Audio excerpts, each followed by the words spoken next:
하나님 감사합니다. 자격 없는 종을 이 자리에 세우셨습니다. 하나님, 자격 없는 종을 바라보지 마시고 하나님께서 사랑하시는 귀한 우리 성도님들 보셔서 큰 은혜를 베풀어 주옵소서. 예수님의 이름으로 기도합니다. 아멘. 오늘 우리가 읽은 본문은 예수님께서 십자가 지시기 직전에 주신 말씀입니다. 예수님이 십자가 지시기 직전에 그 유언처럼 주신 말씀이에요.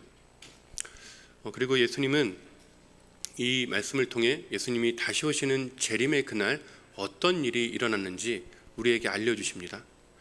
예수님이 재림하실 때 모든 민족을 그 앞에 모으세요. 한 사람도 제외됨이 없어요.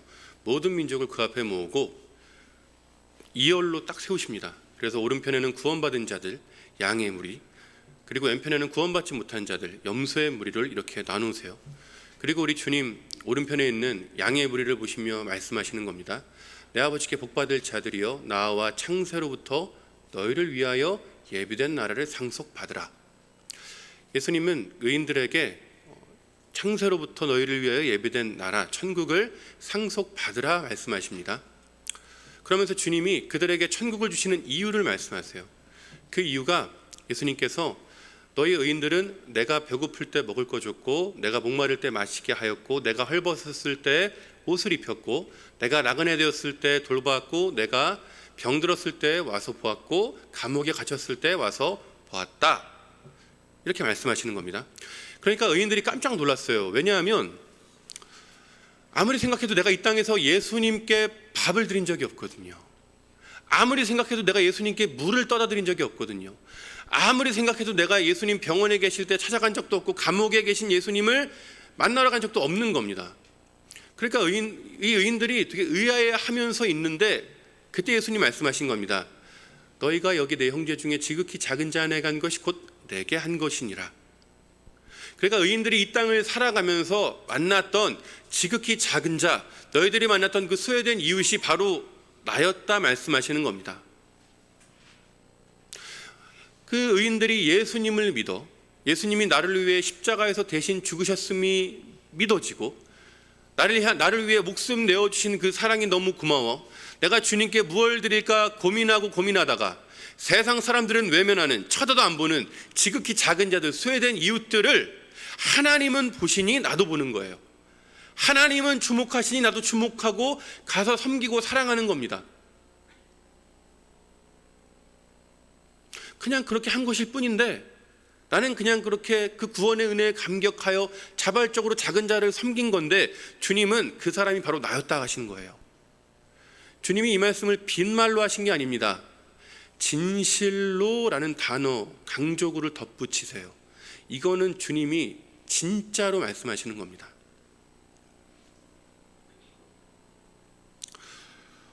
주님은 지극히 작은 자가 곧 나라고 하시며 제자들에게 유언처럼 그들을 맡기셨습니다. 그리고 저는 이 말씀을, 주님이 저에게 주시는 이 말씀을 저의 인생의 말씀으로 삼았어요. 저의 인생의 모토로 삼았습니다. 왜냐하면 지극히 작은 자였던 저를 주님이 먼저 찾아와 주셨기 때문이에요. 지극히 작은 자였던 저를 먼저 찾아와 주신 주님의 그 은혜가 너무 고마워서 제가 지극히 작은 자를 찾는 삶을 살기 시작했습니다. 저는 제 스스로를 지극히 작은 자라 그래요. 그만큼 어릴 때 참 치열한 삶을 살았습니다. 저는 부모님이 두 분 다 알코올 의존이었어요. 제가 아주 어린 시절 때부터 저는 부모님이 두 분 다 알코올 중독이었습니다. 제가 기억하는 가장 어린 시절에 저는, 그게 3살인지 4살인지는 정확히 모르겠지만, 술 취한 부모님을 찾아 막 길거리를 막 배회하는 모습이었어요. 집에는 늘 싸움 소리와 비명 소리가 끊이지 않았습니다. 늘 전쟁통이었고, 아버지께서 일을 안 하시니까 집이 너무 가난했어요. 너무 가난했어요. 그래서 집에 먹을 게 없었습니다. 쌀이 없었어요. 쌀이 없으니까 어디서 밀가루 좀 얻어와가지고 그거 반죽해서 빚어가지고 수제비 해 먹던가, 어디서 쌀을 얻어오시면 쌀이 한 3, 4년 되면 쌀이 그 묵은 쌀이 돼요. 쌀이 초록색으로 변하거든요. 그런 거 얻어다가 먹고, 제가 키가 193cm인데 그때 잘 먹었으면 2m가 넘었을 거예요. 네. 네. 감사합니다. 덕분에 결혼을 했어요. 하나님이 굶기셔서 결혼을 했습니다. 그렇게 늘 전쟁통인 집에서 어릴 때는 울기도 많이 울었는데 어느 순간부터 눈물이 나지 않았어요. 눈물이 안 나더라고요. 아무리 슬픈 생각을 해도, 슬픈 일이 닥쳐도 눈물이 안 났어요. 그때는 왜 그런지 몰랐는데 대학에 가서 심리하고 상담을 조금 공부해 보니까 알았습니다. 그 눈물이라는 것도 아무나 흘릴 수 있는 게 아니에요. 눈물 흘리는 건 굉장히 특별한 일인 겁니다. 아무나 못 흘려요. 눈물은 무언가 상황이 바뀔 일말의 여지가 있는 사람이 흘릴 수 있는 게 눈물이에요. 아무리 울어도 소용이 없다는 걸 깨달으면 절대 울지 않습니다. 아무리 울어도 봐주는 사람이 없으면 울지 않아요. 저는 아무리 울고 발버둥을 쳐도 이 집구석을 도저히 탈출할 방법이 없으니까 눈물이 안 난 거예요. 눈물이 마른 거예요. 울어도 봐주는 사람이 없으니까. 그렇게 울지도 못하고 웃지도 못하고 생기가 없는 우울한 아이로 자랐습니다.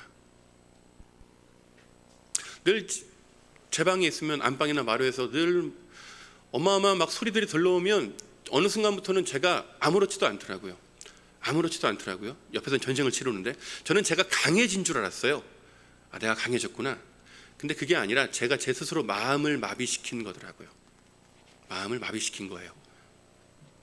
근데 마음을 마비시킨 것까지는 좋은데 문제는 감정이나 표정이 마비가 되더라고요. 그래서 제가 울지도 못하고 웃지도 못하는 그런 아이로 자란 겁니다. 당연히 학교 생활에 적응 못했어요. 맨날 집에 가면 싸움 말리고 찾으러 다녀야 되고 응급실 가고 병원 가고 막 경찰서 가고 그러니까 맨날 집구석에서 그러니까 학교 가면 이게 늘 우울하게 있으니까 친구도 없었습니다. 그러다가 중학교 3학년 때 중3 때 그 우리나라의 그 스타크래프트라는 게임이 전국적으로 열풍을 일으켰어요. 네, 그때 여러분이 다니는 모든 PC방은 그때 다 생긴 겁니다.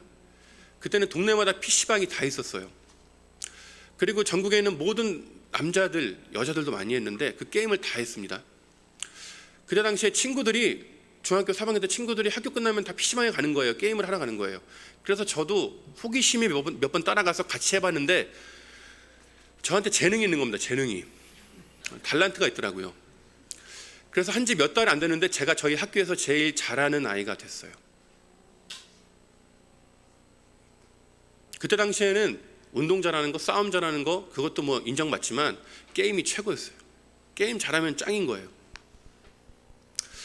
그리고 나서 게임을 계속하고 고등학교 2학년 때쯤, 고2 때쯤 되었을 때는 그 게임 랭킹이 있거든요. 그 레더 랭킹이라는 게 있는데 그때는 그 게임을 수억 명이 했어요. 수억 명이. 다 했으니까. 우리나라에 있는 사람들은 다 했고. 근데 그 게임에서 랭킹이 굉장히 높은 랭킹까지 올라갔어요. 굉장히 높은 랭킹까지 올라갔습니다. 그러니까 고2 때부터 프로게임단에서 제의가 오는 거예요. 프로게임단에서 들어와라. 제의가 오는 겁니다. 그래서 저는 당장 올라가고 싶었어요. 왜냐하면 이 집을 탈출할 드디어 이 탈출구가 생겼으니까. 그런데 저희 어머니가 진짜 제 바지가랭이를 붙들고 말씀하셨어요. 제발 고등학교만 졸업하고 너 하고 싶은 거 해라. 저희 어머니가 술을 안 드실 땐 너무 좋으시거든요. 온화하시고 너무 착하시고 또 똑부러지게 잘 말씀을 해주셨어요. 그래서 어머니 부탁 때문에 제가 어떻게든 버텼습니다. 고3 때까지 버텼어요. 근데 고3이 되어서 도저히 버틸 수가 없었어요. 도저히 못 버티겠더라고요. 그 집구석, 그 가난한 그 싸움, 그 술, 거기를 견딜 수가 없어서 고3 때 그냥 학교를 나왔어요. 학교를 나와서 서울의 프로게임단에 들어갔습니다. 그렇게 선수 생활을 시작을 했어요. 선수 생활을 시작을 했는데 하루에 20시간씩 게임을 했습니다. 네. 제 이 얘기할 때 뭔가 입을 벌려서 놀라시는 분도 있는데 고개를 끄덕이시는 분이 있어요. 본인도 그런다는 건데 네. 하루에 20시간씩 한 몇 개월을 게임을 하니까 원래 잘했는데 실력이 어마어마하게 늘어서 그때 당시에 그 게임을 하는 사람들 중에 제 아이들을 모르는 사람이 거의 없을 정도였어요. 그렇게 그 게임을 하여서 실력이 늘고 사람들한테 인정을 받고, 제가 그 배틀넷 게임에 접속을 하면 접속하자마자 수십 명의 사람들이 메시지를 보내요. 저를 막 칭찬을 하고, 게임하는 거 옵저버 구경 좀 시켜달라 그러고, 그리고 자기를 제자 삼아달라 그러고, 그러면서 저를 막 인정해주고, 거기에서는 제가 왕이었어요. 진짜.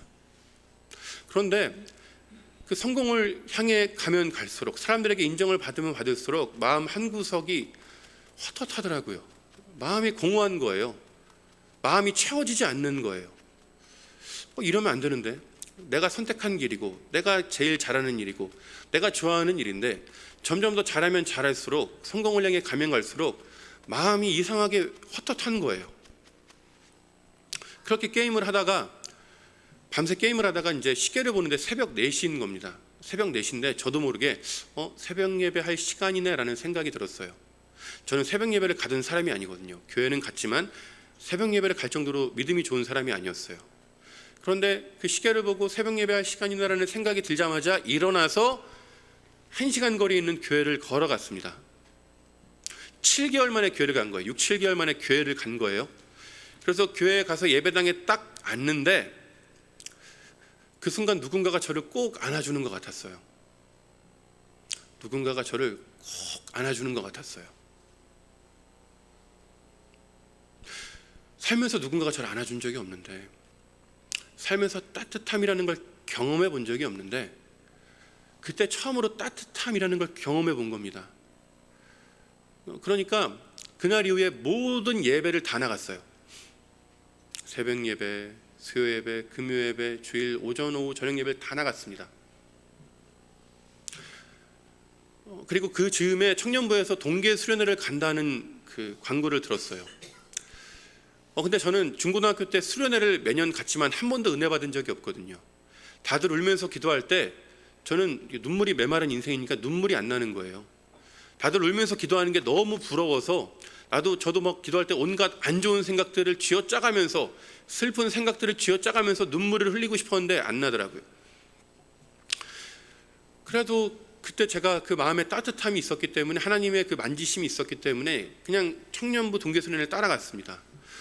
근데 첫날부터 그 명치 끝에서부터 이 뭔가 올라오는 게 있더라고요. 마음이 들썩거리더라고요. 그리고 마지막 날, 셋째 날 저녁 집회 때 강사 목사님이 회개하세요 라는 그 메시지를 듣고 나서 회개 기도를 하는데, 저는 분명히 눈을 감고 있는데 감은 두 눈에 제가 지난날 지었던 죄들이 다 보이는 거예요. 영화관의 영사기처럼 제가 지난날 지었던 죄들이 다 이렇게 흘러가는 거예요. 보이는 거예요. 눈이 감겨 있는데. 그래서 제 눈에 보이는 죄들을 다 입술로 회개했습니다. 고백했어요.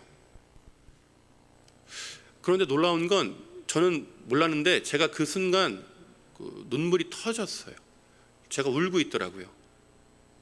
그렇게 울고 싶어도 울지 못했던 제가 그 하나님을 만난 그 순간, 예수님을 만난 그 순간 제 안에 눈물이 터진 겁니다.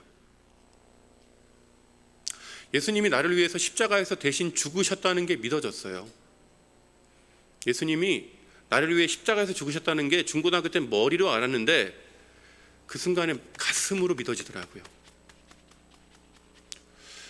나 같은 사람, 가난하고 알코올依전에 부모 밑에서 자란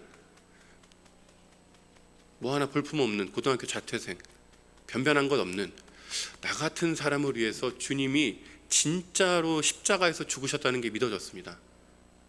그게 믿어지니까 너무 고마운 거예요. 나를 사랑하는 차원을 넘어 나를 대신하여 죽어준 분이 계시다는 게 있으니까 너무 고마워서 눈물이 나는 겁니다. 그리고 그 이전에는 제가 아무리 울어도 저를 봐주는 이가 하나도 없었는데, 그 순간 제가 눈물을 흘릴 때 제 눈물을 봐주는 예수님이 계셔서 울 수 있었어요. 제 눈물을 보시고 제 눈물을 받아주시고 제 눈물을 닦아주시고 저와 함께 울어주시는 그 예수님 때문에, 그게 예수님 때문에 제 눈물이 터진 겁니다. 예수님을 만난 그날 저의 삶이 바뀌었어요. 물론 환경은 그대로였습니다. 집은 여전히 술병이 막 이렇게 쌓여 있고, 그리고 늘 가난했어요. 집은 똑같았어요.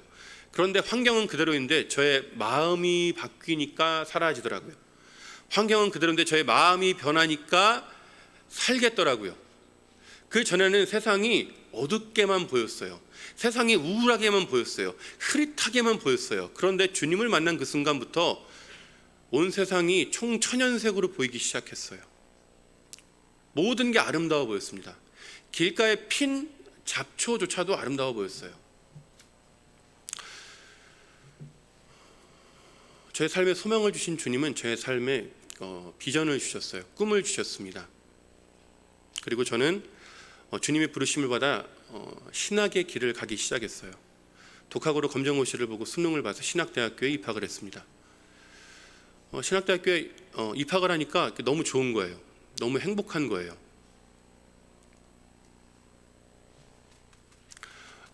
내가 친구가 생긴다는 게 너무 좋더라고요.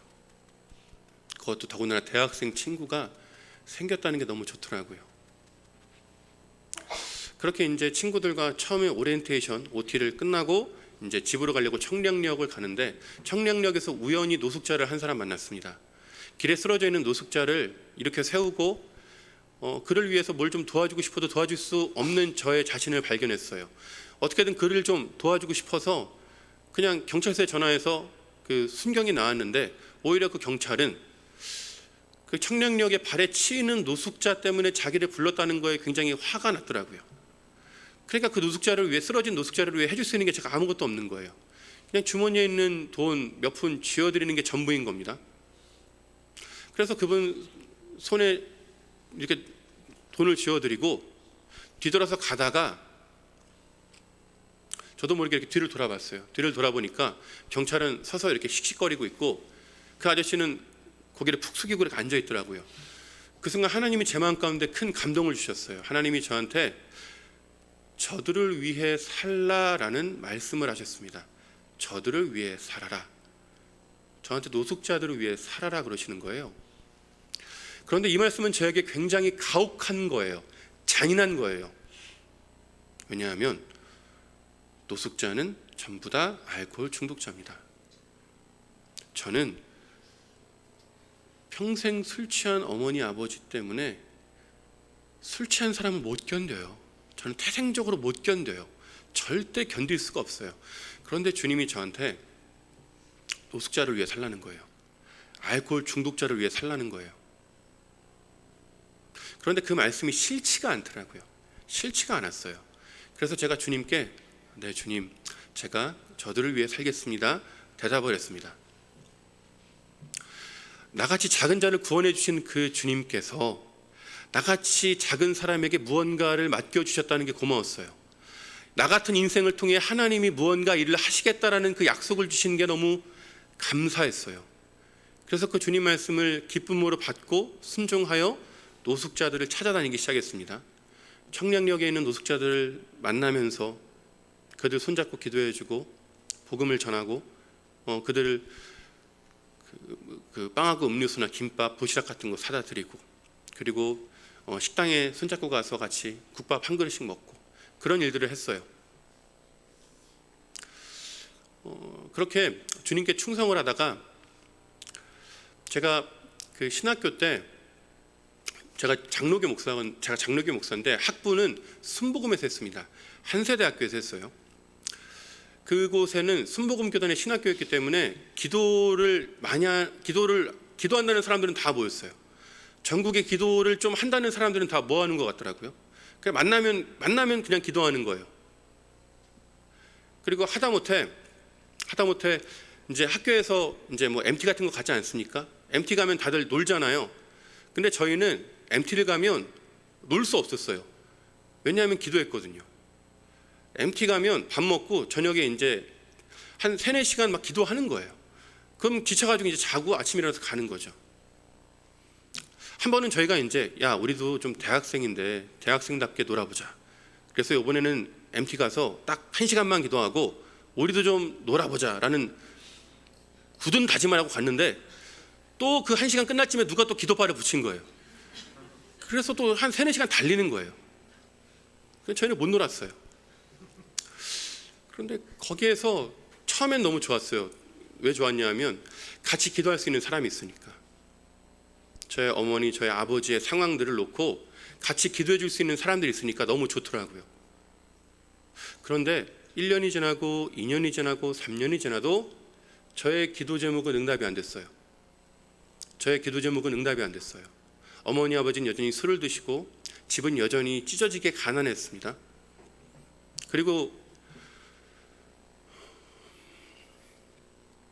그러니까 제가 부끄러워서 친구들한테 기도 제목을 못 내놓겠는 거예요. 친구들은 다 응답받아서 간증을 하는데, 친구들은 내 기도를 들으신 하나님이 이렇게 역사하셔서 간증을 하는데 저는 간증할 게 없으니까 부끄러워서 기도 제목을 못 내놓겠더라고요. 그러다가 이제 3학년 때 제가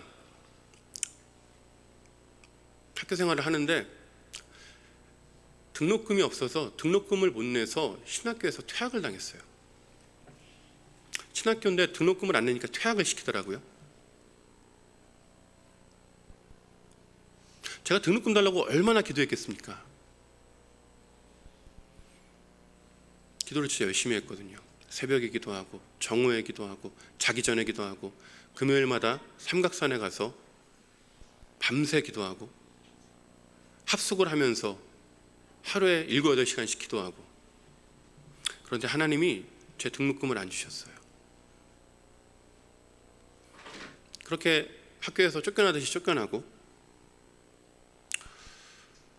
또 그때 때마침 저희 아버지께서 또 이제 문제를 또 하나 일으키셔가지고 저희가 살던 집을 정리하고 이사를 갔어요. 그래서 이사 간다고 이제 용달차에 짐 실어가지고 가는데 여기다 하고 내리는데 허름한 구옥이 하나 있는 거예요. 구옥, 옛날 집, 정말 오래된 집, 작은 집. 그래가지고 내려서 그걸 보는데 기가 막힌 거예요. 아, 이런 데 사람이 사나 싶을 정도로 막 넝쿨 쳐져 있고. 그런데 아버지가 거기가 아니라는 거예요. 1층이 아니라는 거예요. 2층이라는 거예요. 2층. 그래서 이런 집에 2층이 있어 보니까 옆으로 녹슨 철제 계단이 나 있고 그 위에 컨테이너가 하나 올려져 있더라고요. 컨테이너. 저는 그때 알았습니다. 컨테이너에 사람이 사는구나. 그때 처음 알았어요. 겨울에는 정말 춥고 여름에는 정말 더운 그곳이 저희 집이 된 겁니다. 그곳에서 이제 술 취한 어머니 아버지 하루 종일 챙기고, 어디 길거리 쓰러져 있으면 가서 업어오고, 어디 가서 이제 술 취해가지고 누구랑 싸우고 있으면 가서 말리고, 경찰서 가고 응급실 가고, 그렇게 살다 보면 하루가 금방금방 가요. 그렇게 하루를 마무리하고 어머니 아버지가 이제 지쳐서 잠이 드시면 이제 밤마다 제가 교회를 갔어요. 바보같이 교회를 간 겁니다. 저는 제가 그 신학교에서 등록금문에 퇴학을 당하고, 제 인생 2번째 퇴학을 당하고, 그리고 컨테이너 박스에 이사 오는 그게 맞물린 그 순간 저는 마음 가운데 한 가지 확신이 들었거든요. 하나님이 나를 버리셨구나. 하나님이 나를 버리셨구나라는 강한 확신이 있었는데 바보같이 또 교회를 가는 거예요. 왜냐하면 의지할 데가 없더라고요. 의지할 데가 한 군데도 없더라고요. 그래서 또 바보같이 교회를 가는 겁니다. 여느 때처럼 자정이 가까워 이제 교회를 갔어요. 교회를 가는데 가는 길에 갑자기 하늘에서 폭우가 쏟아졌어요.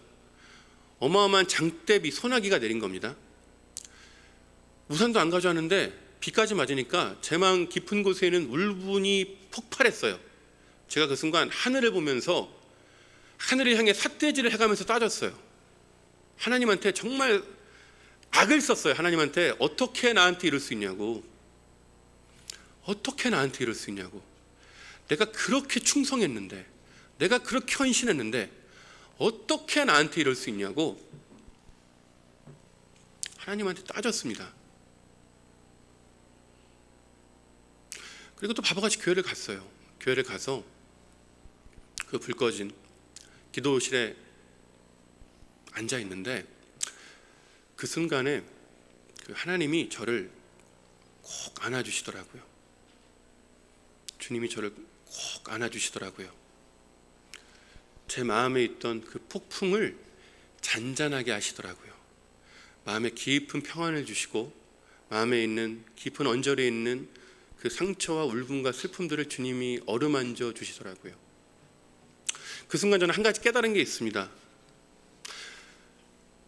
하나님이 안 계신 것 같을 때, 내 삶에서 하나님이 가장 멀리 있는 것 같다고 느껴지는 그 순간이 실상은 하나님이 가장 가까이 계신 순간이었어요. 내 삶에서 하나님이 가장 멀리 있다고 느껴지는 순간, 하나님이 도저히 보이지도 잡히지도 느껴지지도 않는 그 순간이 하나님이 내 곁에서 가장 가까이 계신 시간이었습니다. 부모가 자녀랑 길을 가다가 자녀가 저 앞에서 넘어져요. 부모가 하는 일은 딱 하나입니다. 즉시로 달려가서 안아줘요. 일으켜줘요. 무릎에 먼지를 털어줍니다. 괜찮냐고 물어봐줘요. 우리 하나님은 우리의 아버지시기 때문에 똑같이 하시는 겁니다. 우리가 넘어졌을 때, 우리가 가장 빈궁에 있을 때, 가난해 있을 때, 우리의 처지가 가장 낮은 데에 있을 때 주님은 우리가 있는 곳에 달려와서 우리를 안아주시고 품어주시고 우리를 끝까지 지켜주시고 우리가 올 때 함께 눈물 흘려주시는 분이라는 걸 그때 안 겁니다. 그렇게 주님의 은혜로 그 어려운 시기를 버텨냈어요. 함께 울어주시는 예수님이 계시니까 그 컨테이너에서의 삶을 버틸 수 있었습니다. 그리고 제가 이제 그 대학에서 퇴학을 당하니까 영장이 나와서 25이란 늦은 나이에 군대를 갔습니다. 군대를 가니까 군대를 가고 제가 당시에 무릎하고 허리가 안 좋아서 이제 입원을 하고 그리고 이제 돈이 없어서 밖에 병원에서는 수술을 못 받으니까 군병원에서 이제 무릎 수술을 받고 누워 있는데 그때 하나님이 저의 오랜 기도 제목을 응답해 주셨어요. 제가 그토록 몇 년 동안 평생을 간구했던 그 간절한 기도 제목을 하나님이 응답해 주셔서 하나님이 그때 저희 가정에 있는 경제적인 문제를 해결해 주셨어요. 그때까지 있었던 모든 빚을 저희가 다 갚았어요. 그리고 아파트를 사서 들어가고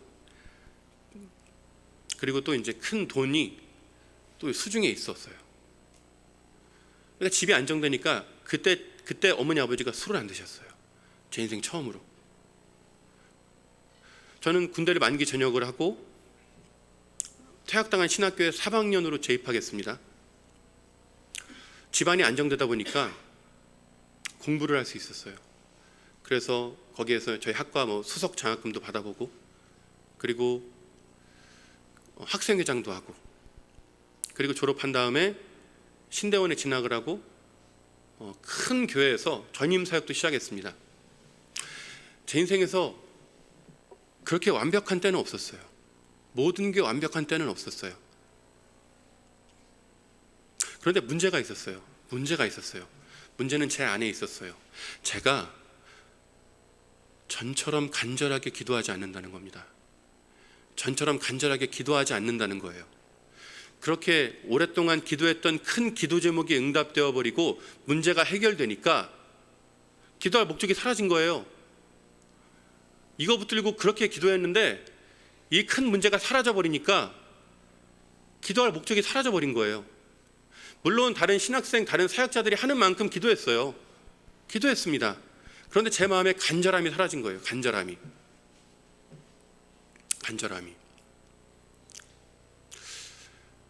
그런데 그 즈음에 저희 집에 다시금 폭풍우가 몰아쳤어요. 폭풍우가. 저희 아버지가 또 큰 사고를 치셨습니다. 저희 어머니가 충격을 받아서 우울증이 점점 더 깊어지시더니 나중에 이제 그 조현병, 옛날 말로 정신병이라고 그러죠. 어머니가 이제 그 정신병자가 된 거예요. 그래서 이제 어머니가 저를 못 알아보시고 스스로 자해하시고 이상한 헛소리를 계속 하시고 그래서 제가 더는 두고 볼 수 없어서 어머니 손을 잡고 대학병원 정신과에 가서 진료를 받고 입원이 결정되어서 어머니 손을 잡고 8층 정신병동으로 올라갔습니다. 그래서 거기에서 이제 인수인계 같은 거 받고 이제 어머니 이렇게 딱 침대에 앉혀드리고 제가 어머니한테 엄마 또 올게요 이렇게 인사하고 뒤돌아서 나가는데 나가고 있는데 갑자기 이제 뒤에서 어머니의 그 목소리가 들리는 거예요. 진교야, 엄마 두고 가지 마. 제가 이렇게 그냥 평이하게 얘기할 수밖에 없는 게, 그때를 생각하면 이게 좀 그래가지고 너무 이게 좀 그래서 제가 평이하게 얘기하는 거예요. 진교야, 엄마 두고 가지 마. 엄마 살려줘. 어머니가 울부짖으면서 저한테 절규하시면서 얘기하시는 거예요. 그 순간 제가 이제 제가 멈칫했어요. 멈칫하니까 그 정신병동에는 저만한 남자 간호사들이 있거든요. 제압을 해야 되니까. 근데 그 정신병동의 남자 간호사가 저를 등 뒤에서 밀더라고요. 그래서 제가 두꺼운 철문 밖에 나가는 순간 그 남자 간호사가 이제 문을 닫으니까 소리가 안 들리더라고요. 어머니 소리가. 그래서 제가 그날 어떻게 집에 들어가는지 기억이 안 나요. 버스를 타고 1시간 거리인데 집이, 그날 제가 집에 어떻게 들어가는지 기억이 안 나요. 그리고 어떻게 집에 들어와서 그 마루에 이렇게 대자로 뻗어 누워 있는데 갑자기 이제 또 어머니 비명 소리가 들리는 겁니다. 어머니의 외침이 들리는 거예요. 병원은 20km나 떨어져 있는데 어머니 소리가 들리는 겁니다. 그 순간 제가 대성통곡을 하며 울었어요. 제 인생 그렇게, 어떻게 내가 그렇게 울었나 싶을 정도로 대성통곡을 하며 한 4-5시간 운 것 같아요. 울다 지쳐서 잠이 들었습니다. 그리고 이제 또 얼마 있다가 저희 아버지를 또 이제 어머니 계신 정신병동에 제가 또 입원을 시켜드렸어요. 제가 도저히 버틸 수 없었어요. 도저히 못 버티겠더라고요. 도저히 버틸 수가 없었어요. 그래서 사역하던 교회 전임 사역지를 내려놓고, 그리고 신학대학원을 자퇴했습니다. 제 인생 3번째 퇴학인 거예요.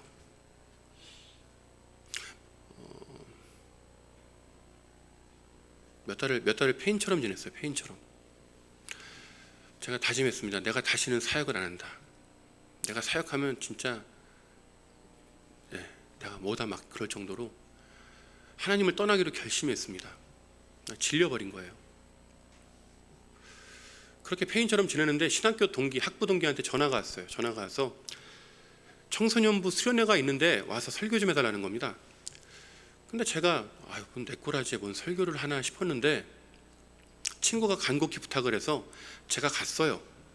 가서 이제 앞에 이제 아이들 앉아 있고 교사 선생님들 앉아 있고 앞에서 제가 이제 설교를 이제 한 1시간 정도 설교를 하고 제가 이제 기도 인도를 시작했습니다. 보통 기도 인도를 하면 한 3시간 정도 기도를 했어요.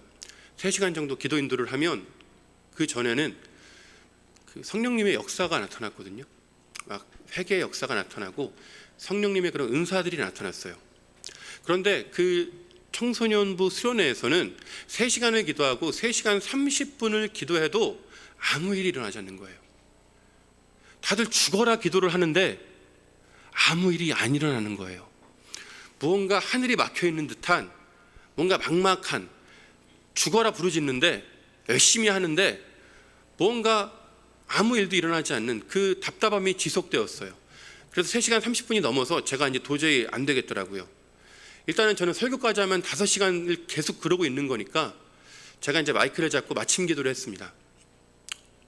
그래서 하나님 오늘 은혜 주셔서 감사합니다 이렇게 하고 예수님의 이름으로 기도합니다 하고 아멘 하려고 그러는데 아멘 하기 직전에 성령님께서 제 마음 가운데 감동을 주셨어요. 성령님께서 저한테 이렇게 말씀하시는 것 같았어요. 그러니까 주님이 30분만 더 기도해라, 30분만 더 기도하라 이렇게 말씀하시는 거예요. 근데 이미 3시간 30분을 기도했는데 다들 녹초가 되어 있는데 이거를 다시 할 자신이 없는 거예요. 엄두가 안 나는 거예요. 이미 다들 끝나는 줄 알고 있는데 이제 끝났구나 싶은데, 근데 그래도 주님 주시는 마음이니까 제가 순종했습니다. 그래서 미안한데 우리 30분만 더 기도합시다. 하나님 주시는 마음이 있어서 그런데 힘들겠지만 참고 30분만 더 기도해 봅시다 하고 주여 삼창하고 기도를 시작했습니다. 주여 삼창하고 기도를 시작하는데 무슨 일이 일어나겠어 싶었는데 기도를 시작하자마자 놀라운 일이 일어났어요. 아이들이 뒤집어졌어요. 아이들이 회개했어요. 그 꿋꿋했던 아이들이 회개하기 시작했어요. 그리고 성령님이 은사들을 부어주셨어요. 제가 그때까지 사역하면서 정말 보지 못했던 어마어마한 그 하나님의 은혜의 광경을 보여주셨어요. 그래서 그 집회가 끝나고 제가 아이들한테 오늘 여러분이 받은 은혜를 노트에 기록하세요 하고 아이들은 막 눈물 닦으면서 막 노트 쓰고 있고, 저는 뒤돌아서 강대상을 향해 무릎을 꿇고 하나님께 감사 기도를 했습니다. 나의 기도를 들어주셔서 감사하다고 했어요. 하나님이 나를 버리신 줄 알았는데, 나의 기도를 안 들으시는 줄 알았는데 하나님이 나의 기도를 들어주셔서 감사하다라고 고백을 하는데, 그 순간 하나님이 제 마음 가운데 이렇게 말씀하시는 것 같았어요. 하나님이 진교야, 내가 너에게 다시 고난을 허락한 건 다시 기도하게 하려 합니다. 내가 너에게 다시 고난을 허락한 건 다시 기도하게 하려 합니다. 삶의 큰 문제가 해결되어서 더 이상 하나님 없이도 먹고 살만해져서 전처럼 하나님을 의지하지 못하고 그냥 평범한 목회자로 그냥 만족하면서 살던 저를 주님께서 하나님의 일에 쓰시려고 저에게 다시 고난을 허락하셨다라는 거예요. 주님의 그 말씀을 듣는데, 주님의 그 말씀이 저에게 들려오는 순간 제 마음에 있었던 그 울분과 우라와 화가 다 사라졌어요. 다 사라졌어요. 그 이가 갈리는 듯한 그 원망과 그 절망이 다 사라졌어요. 하나님이 저한테 오셔가지고 내가 너를 치유한다 그런 말씀 안 하셨어요. 그런 말씀 안 하셨어요. 그냥 내가 하나님을 만난 거예요. 그리고 하나님은 저에게 그냥 말씀하신 거예요. 그런데 그 하나님과의 만남 자체로 저에게 있었던 그 모든 상처들, 그 아픔들, 원망들이 다 사라지더라고요. 우리가 잘 아는 욥기를 보면 욥에게 큰 상처가 있어요. 욥은 인류 역사상 욥만큼 하나님을 잘 섬긴 사람은 없습니다. 가장 하나님을 잘 섬긴 사람이었어요. 그런데 그가 하루아침에 재산을 잃고 자녀들을 잃고 아내는 떠나가고 건강까지 잃었어요. 다 잃었어요. 우리는 그 욥의 엔딩을 알고 있어요. 욥의 끝을 알고 있습니다. 욥이 결국 회복을 해요. 욥이 결국 그의 신앙과 그의 마음이 회복이 됩니다. 근데 그의 마음과 그의 신앙이 언제 회복되는지 아십니까? 그가 재산을 다시 찾았을 때, 다시 더 많은 자녀들을 얻었을 때, 그때가 아니에요. 욥의 마음이 그 신앙이 회복되던 데는 그때가 아니에요. 욥이 가장 극심한 고난 중에 있을 때, 욥이 가장 절망 가운데 있을 때, 믿었던 친구들로부터 조리돌림을 당하고 있을 때, 그때 폭풍우 가운데 나타나신 하나님을 만날 때 욥이 회복이 돼요. 무지한 말로 이치를 가리는 자가 누구냐라는 그 하나님의 말씀을 들은 그 욥이 그 순간 회복이 됩니다. 환경은 변한 거 없어요. 그대로예요. 그런데 욥이 회복이 돼요. 욥이 다시 그 마음을 단정합니다. 단장하여 하나님 앞에 겸비해요. 하나님을 만나니까 마음에 있는 상처가 다 사라진 겁니다. 제가 그랬어요. 어머니 아버지가 두 분 다 정신병동에 계실 때, 제가 그 집회 이후에 제가 보호자니까 그 정신병동 그 그러니까 정신과 담당 교수를 찾아갔습니다. 제가 보호자이기 때문에 보호자 상담을 하러.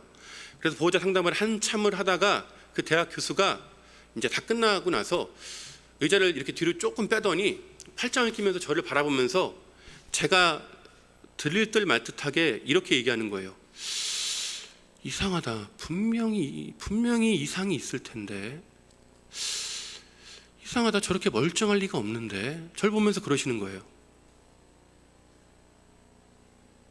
그러니까 부모님이 두 분 다 정신병동에 있는데 평생을 알코올 중독 부모 밑에서 학대받으면서 자랐는데, 정신과 의사가 보기에는 제가 너무 멀쩡한 거예요. 이해가 안 되는 거예요. 아무리 힘들어도 부모 둘 다 정신병동에 보내는 가족, 그 사람이 얼마나 되겠습니까? 굉장히 특별한 케이스인데, 특이한 케이스인데 제가 너무 멀쩡한 거예요. 그러니까 의사가 고개를 갸웃거리는 겁니다. 그런데 저는 그 이유를 알아요. 그 원인을 알아요. 제가 멀쩡한 이유를 알아요. 하나예요. 제가 하나님 만났기 때문이에요. 거기에서 하나님 만났기 때문이에요. 하나님 만나니까 마음이 괜찮더라고요. 마음이 괜찮더라고요.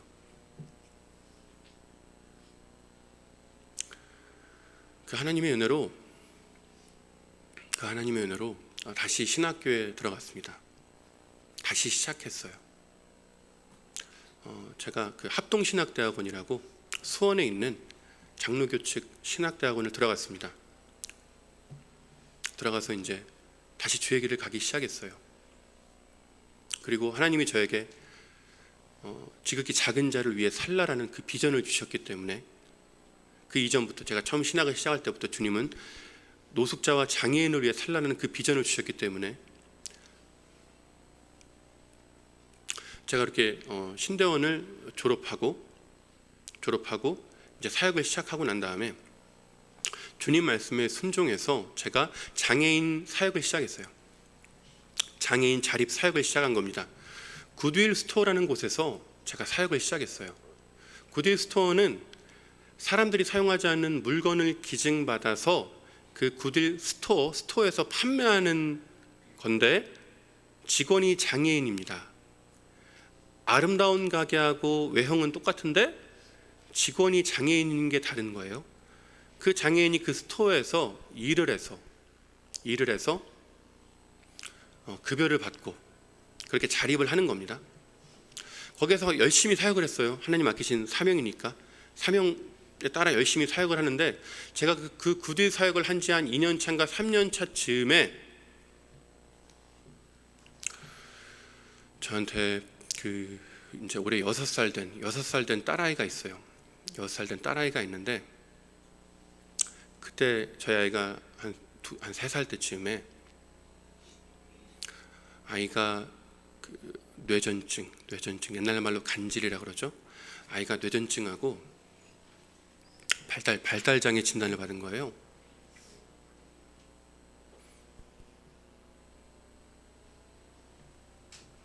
아이가 장애인이라는 거야. 아이가.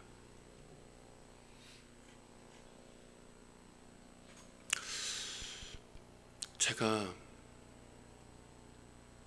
그 말을 듣는데, 제가 저도 모르게 혼잣말로 제 원가족, 엄마 아빠랑 살던 그 원가족도 그렇게 힘들었는데 또 그러시네. 제가 그랬어요. 나한테 또 그러시네.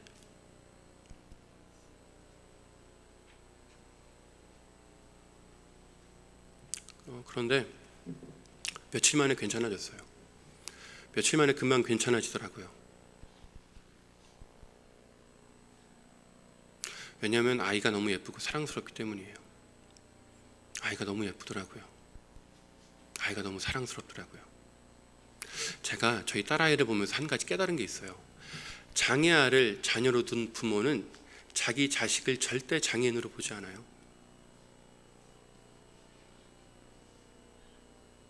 내 아이는 장애인이 아니에요? 부정하는 게 아니에요. 장애 자체를 부정하는 게 아니에요. 내 아이가 장애가 있어도 부모가 자식 보듯이 똑같이 보는 거예요. 얘는 그냥 세상에서 가장 소중하고 존귀한 내 보물인 거예요. 내 자랑인 거예요. 내 기쁨인 거예요. 내 모든 거인 거예요. 그러니까 괜찮은 거예요. 괜찮은 거예요.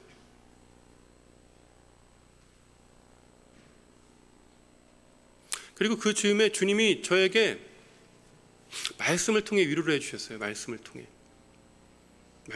위로를 해주시더라고요. 그때 주님이 저한테 십자가를 지시는 예수님의 그 기쁨에 대해서 깨닫게 하셨어요. 그 은혜를 저한테 부어주셨어요. 그러니까 예수님이 십자가를 지실 때 기쁨으로 지셨다라는 걸 그때 제가 알았어요.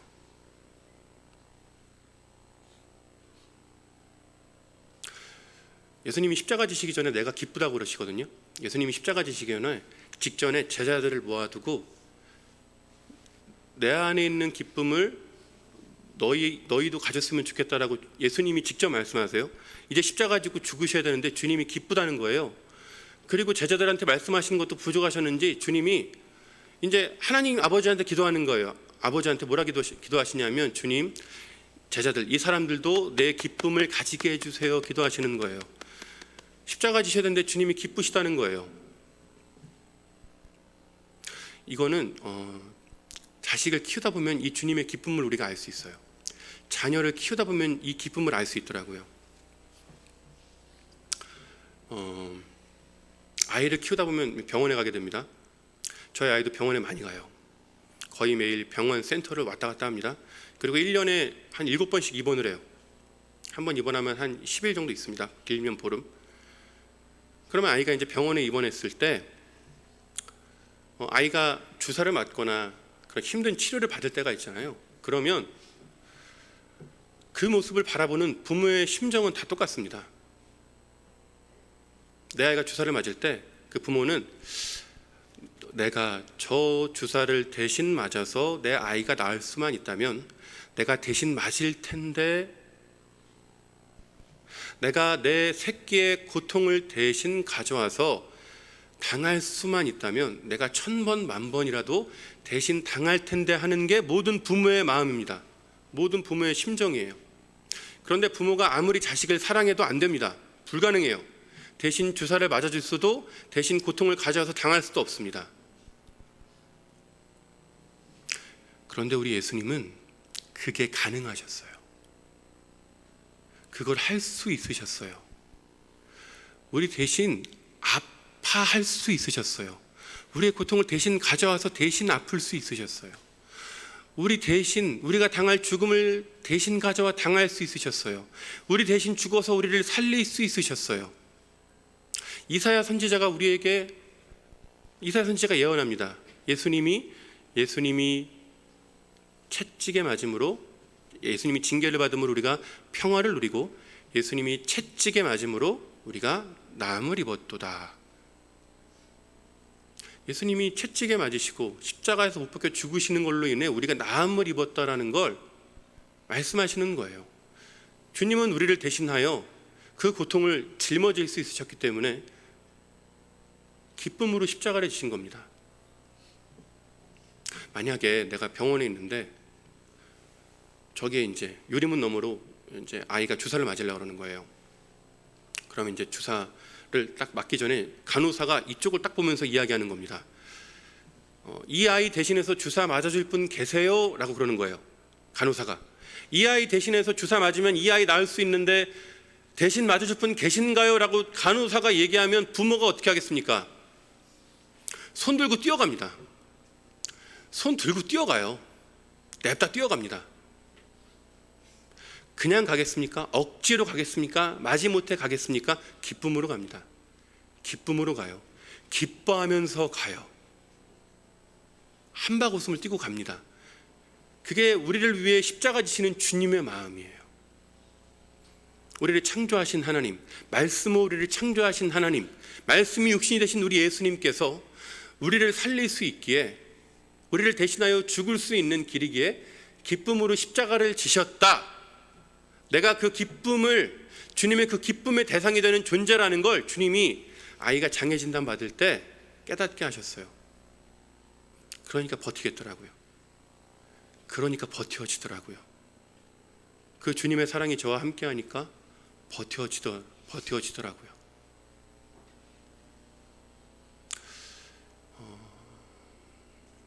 말씀의 결론입니다. 버티게 하신 주님, 저를 만나주신 주님, 저를 붙드신 주님, 그 주님 때문에 지금까지 살아왔고, 주님 맡기신 작은 자를 섬기는 삶을 계속 살아왔습니다.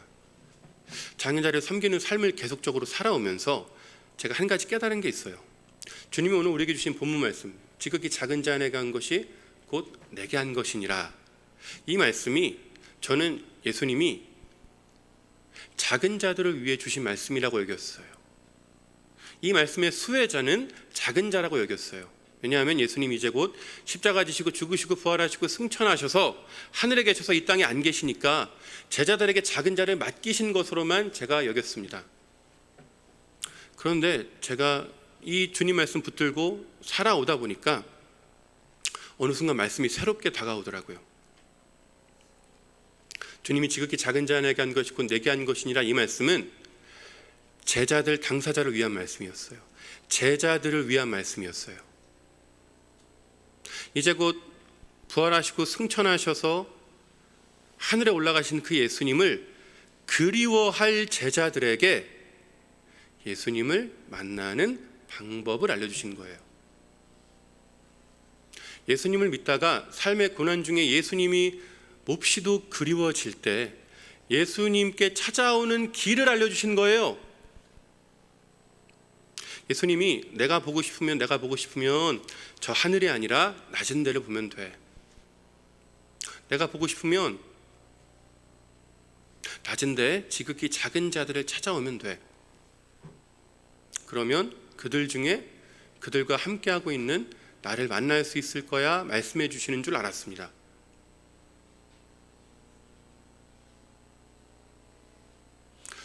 제 아내하고 연애할 때 제 아내가 저를 잘 챙겨줬어요.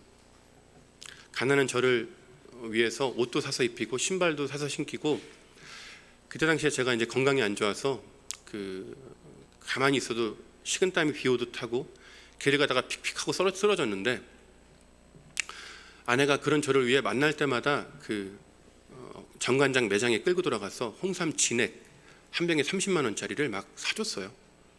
네. 그리고 이제 아내가 한 번은 추운 겨울날 목도리를 들고 온 겁니다. 목도리를 들고 와서 제 목에 감아주면서 이제 이야기하는 거예요. 아내가 이거 백화점에서 한정판으로 나온 거야. 되게 비싸게 주고 산 거야. 그러니까 잘 메고 다녀야 돼. 근데 한 가지 부탁이 있어. 다른 건 다 괜찮은데 이것 하나만큼은 절대 노숙자에게 주지 않았으면 좋겠어. 저한테 부탁을 하는 겁니다. 제가 뭘 주면 항상 다 이렇게 벗어줬거든요. 그러니까 제 아내가 그렇게 부탁을 해서 제가 알겠다고 고개를 끄덕이고 제가 한 2주 정도 잘 메고 다녔어요.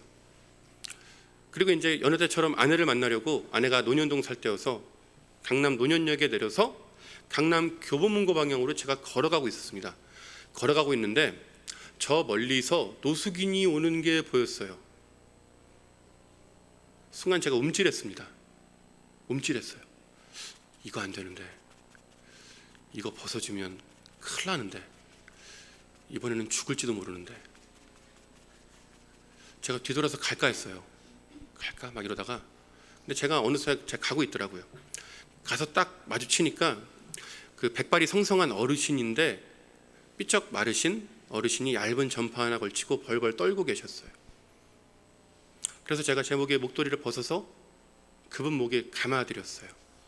근데 그분이 저를 한번 쓱 올려다보시더니 이렇게 목례를 한번 하시고 뒤돌아서 가셨어요.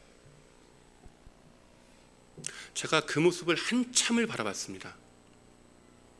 목도리가 아까워서 바라보는 게 아니에요. 저한테 찾아온 저 노숙인이 왠지 예수님처럼 보였습니다.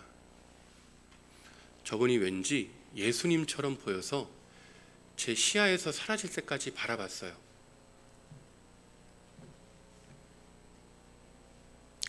우리가 신앙생활 하다 보면 예수님이 그리워질 때가 있어요.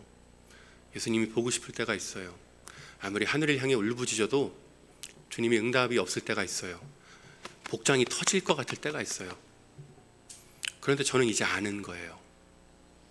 그럴 때 하늘을 보지 않고 낮은 데를 보는 거예요. 낮은 데에 있는 지극히 작은 자들을 찾아가는 겁니다. 주님 거기 계세요. 주님 거기 계세요. 제 인생에 제가 가장 작은 자일 때, 낮은 데에 있을 때 나와 함께 하신 주님은 또 다른 누군가가, 또 다른 그 낮은 곳에 처한 그 작은 자의 인생과 함께 하시는 걸, 그리고 함께 하시는 걸 깨닫게 하시니까 제가 가는 겁니다. 가서 만나요. 만나면 내가 그렇게 하늘을 향해 그렇게 막 죽어라 울부짖은 게 어찌 보면 되게 허탈할 정도로 좀 허무해져요. 왜냐하면 이렇게 가까이 계신 줄 몰랐네 내가. 이렇게 쉬운 걸. 그리고 그 작은 자를 만나서 손잡고 섬기고 함께 있을 때 주님이 놀라운 은혜를 주세요. 엄청난 은혜를 주세요. 주님이 저를 너무 흐뭇하게 바라보시는 눈빛이 느껴져요. 저를 너무나 뿌듯하게 여기시는 그 주님의 마음이 느껴져요. 저를 너무나 흐뭇하게 바라보시는 그 주님의 눈빛이 제 가슴팍에 꽂혀서 제가 부끄러워서 진짜 얼굴에 못 들어요.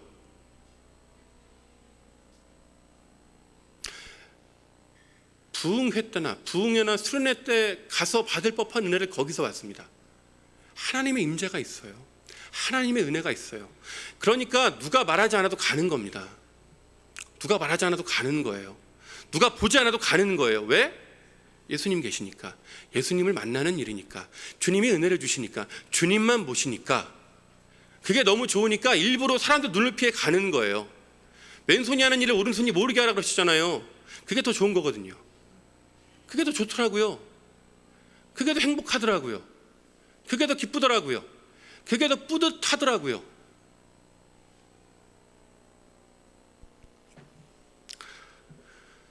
주님은 오늘 우리에게 이 본문 말씀을 굉장히 준엄하게 주셨습니다. 진실로라는 강조구를 덧붙이시면서까지 주셨어요. 우리는 주님 다시 오시는 그날 반드시 이 장면을 목격할 겁니다. 반드시 목격할 거예요. 그때 이 말씀을 우리가 정말 믿는다면 지극히 작은 자가 곧 나라는 예수님의 말씀을 믿는 성도라면 우리는 기도해야 됩니다. 내가 사랑할 예수님 어디 계시지 물어봐야 돼요. 내가 사랑할 예수님 지금 어디 계신지 물어봐야 돼요. 내가 사랑할 예수님 지하철역에 계신가? 내가 사랑할 예수님 그 늦은 밤 놀이터 후미진 곳에 계신가? 내가 사랑할 예수님 보육원에 계신가? 내가 사랑할 예수님 양로원에 계신가? 내가 사랑할 예수님 병원에 계신가? 내가 사랑할 예수님 감옥에 계신가? 물어봐야 돼요. 그럼 주님 우리에게 떠올리게 하는 사람이 있어요. 우리에게 마음에 감동을 주세요. 그럼 가는 겁니다. 가는 거예요. 가면 주님을 만나요. 거기 주님 계세요. 주님과 동행하는 삶을 시작하는 거예요. 우리가 입술로만 주님을 사랑한다라고 백날 첫날 고백을 하지만 마음이 공허하지 않습니까? 주님을 사랑하는데 마음이 공허해요. 주님과의 동행은 입술의 고백에서 그치지 않습니다. 물론 주님이 기뻐 받으시죠. 그런데 주님과의 동행은 굉장히 실제적이고 구체적인 겁니다. 주님이 우리에게 말씀하셨잖아요. 지극히 작은 자와 동행하는 삶을 살아갈 때 우리는 비로소 주님과 동행하는 삶을 살아가는 겁니다.